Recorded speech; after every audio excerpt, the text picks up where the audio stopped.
Olá pessoal, eu sou o Thiago, professor de interpretação de texto do INSPER. Vou comentar rapidinho com vocês a prova do primeiro semestre de 2010, aplicado para quem quer entrar no INSPER, tudo bem? Questão 1 começa com um texto do Machado de Assis, Memórias Póstumas de Brás Cubas, com um capítulo em fala em que como que o autor vai compor esse texto, ok? Na questão 1, vai trabalhar a interpretação e relação de sinonímia entre as palavras, ou seja, se o valor de uma palavra tem o mesmo valor de alguma outra, ok? Alternativa A, eu tenho introito, pulei a B, fui para C, princípio, na D, começo e E, incipiência. Todas essas palavras têm o mesmo significado, que é o quê? De começo, tudo bem? Resposta de qual é errada, qual é que não respeita esse campo semântico de significado, aquela que não é sinônima é a B, que é cabo, ou seja, se remete ao final e não ao começo. A questão 2, no mesmo caminho, vai exigir interpretação de texto e a relação de sinonímia. Agora é um pouco diferente. Na 2, vou te dar a frase. E foi assim que cheguei à cláusula dos meus dias. Ele quer saber o termo grifado se é sinônimo de qual alternativa. A gente vai apontar que a D é a correta, porque ele fala assim, antes de chegar à cláusula do seu discurso, todos o aplaudiram. Ou seja, antes de chegar ao final do seu discurso, as pessoas já o aplaudiram. E o que o narrador, ou melhor, o que a personagem diz sobre a cláusula dos seus dias, nada mais é do que o final dos seus dias. Portanto, a alternativa D tem uma relação de sinonímia com a questão 2. Tudo bem? Na 3, ele exige que você indique de qual das 5 alternativas tem um tom jocoso, um tom de brincadeira ou um tom irônico.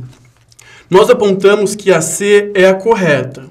Tudo bem? Ela fala assim, uma chuvinha miúda, triste e constante. Tão constante e tão triste que levou daqueles fiéis da última hora a intercalar essa engenhosa ideia no discurso que proferiu à beira da minha cova.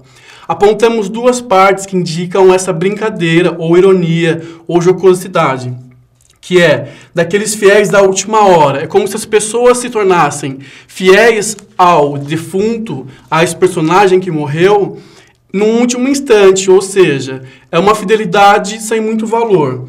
E, ao mesmo tempo, ele vai criar todo um discurso engenhoso sobre o defunto. O discurso pode, de repente, não conferir com a realidade.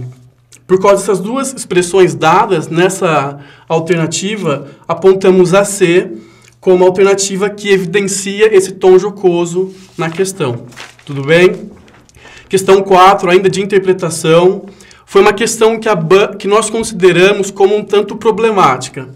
Tanto as alternativas quanto a D e a E evidenciam uma certa relação com o texto, só que elas não podem ser totalmente depreendidas pelo texto.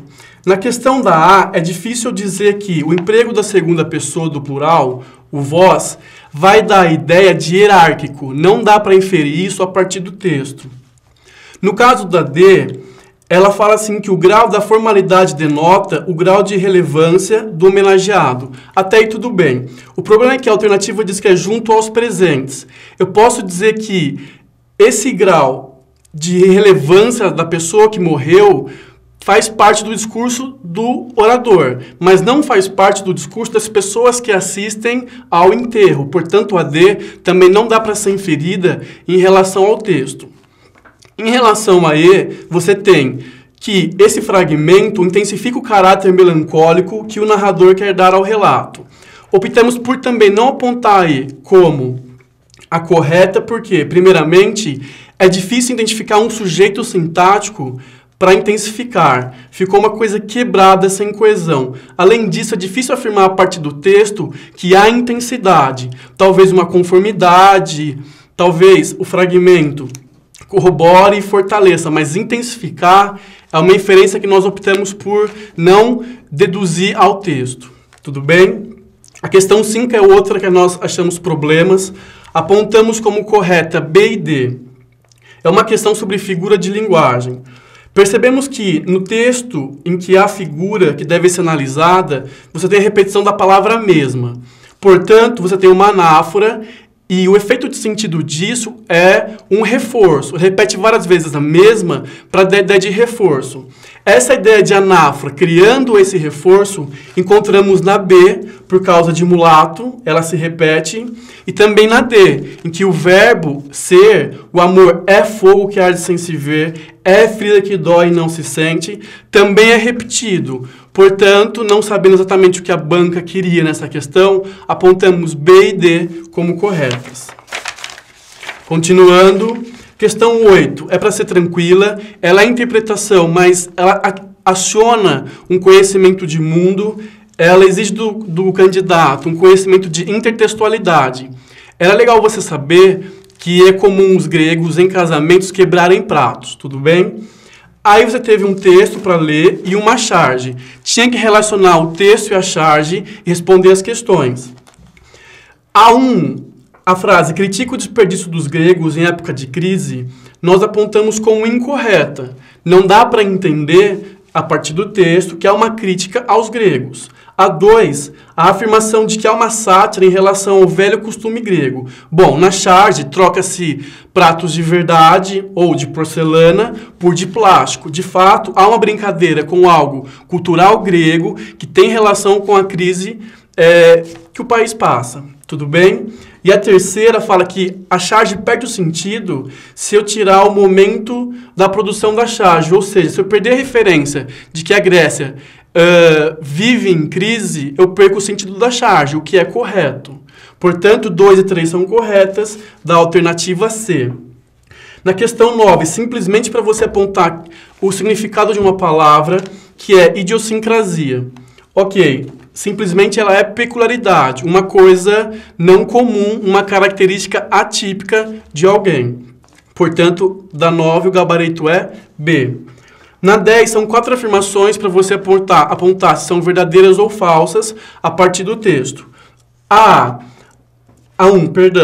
afirma que a Grécia está sendo culpada por gastos excessivos do país em comparação com a sua arrecadação.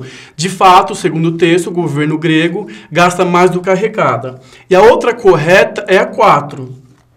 De fato, o texto diz para a gente que há medidas que vão tentar segurar a economia e o gasto do Estado, e isso vai afetar no bolso do cidadão grego. Portanto, 1 e 4 são corretas, vai dar a alternativa E.